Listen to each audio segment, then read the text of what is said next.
And welcome guys, आप सबका स्वागत है हमारे यूट्यूब चैनल में, भोजपुरी एक्सटी यूट्यूब चैनल में। अगर आप सब इस चैनल को सब्सक्राइब नहीं किए हैं तो प्लीज़ सब्सक्राइब कर ले, ताकि भोजपुरी से रिलेटेड न्यूज सबसे पहले आप सबको देखने को मिलेगा। आज हम बात कर रहे हैं नीलकमल सिंह के गाना सॉन्ग मरून कलर सड़िया क्या महा रिकॉर्ड बनाया है, इसी के बारे में इस वीडियो में बात करेंगे। वीडियो पर अपनी बात कीजिएगा, नीलकमल सिंह के फैन है सब्सक्राइब कीजिएगा। बात करें नीलकमल सिंह का मरून कलर सड़िया, इस सॉन्ग को रिलीज हुआ 2 महीना हुआ है मात्र।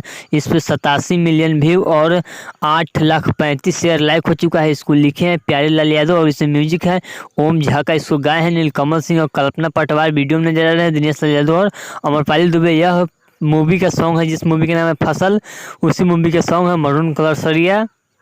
बात करते हैं महारिकॉर्ड, तो महारिकॉर्ड बन चुका है इंस्टाग्राम पर 96 लाख से ऊपर रील बन चुका है। आज तक भोजपुरी इंडस्ट्री में किसी की भी गाने पर 96 लाख रील नहीं बना था। वही मरून कलर सरिया के इकलौता गाना बन चुका है भोजपुरी का जिसपे 96 लाख प्लस रील बन चुका है। वही बात करते हैं नीलकमल सिंह का जीवन का सबसे बड़ा जो है 24 का बड़ा सबसे बड़ा 24 का सॉन्ग बन चुका है। वही बात करते हैं महारिकॉर्ड, तो महारिकॉर्ड अभी इंडिया के टॉप म्यूजिक वीडियो में 1 नंबर पर चल रहा है नीलकमल सिंह का सॉन्ग, जिस सॉन्ग का नाम मरून कलर सरिया। चलिएगा, आपको नीलकमल सिंह का वीडियो अच्छा लगा तो प्लीज सब्सक्राइब कीजिए, वीडियो को लाइक कीजिए, ताकि भोजपुरी से रिलेटेड न्यूज़ सबसे पहले आप सबको देखने को मिलेगा। चलिए मिलते हैं न्यू अपडेट के साथ, तो ओके बाय।